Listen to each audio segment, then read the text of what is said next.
Та үүнийг мэдэх үү? Орон сууцны зээл Монголын ипотекийн корпорацид хэрхэн шилждэг вэ? Монгол банкнаас баталсан орон сууцны ипотекийн санхүүжилтийн журмын дагуу банкуд бие даан зээлийн шийдвэр гарган ипотекийн зээлийг олгож багцад худалдах зээлийн жагсаалтыг Монголын ипотекийн корпорацид санал болгоно.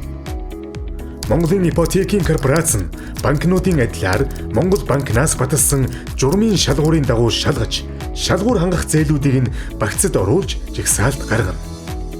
Шалгуур хангасан зээлүүдийг хуулийн болон санхүүгийн хөндлөнгийн шинжилгээний аудит дахин шалгаж баталгаажуулсны дараагаар үнд цаасны тусгай зөвшөөрөл авахаар санхүүгийн зохицуулах хороонд өргөдөл гаргана.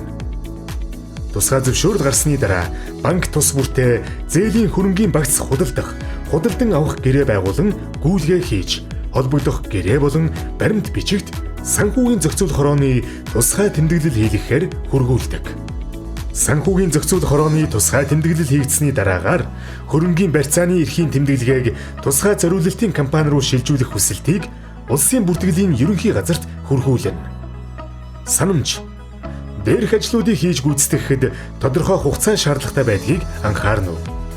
Монголын ипотекийн корпорац нь Монгол банкны журмын дагуу таны зээлийг шалгах явцад зарим материалыг шинжлэх болон бусад тодруулах зүйл гарсан тохиолдолд банкнд мэдэгддэг. Тиймээс банкнаас тантай холбогдсон нэмэлт материал шаардвал цаг алдалгүй бүрдүүлэн өгөөрэй.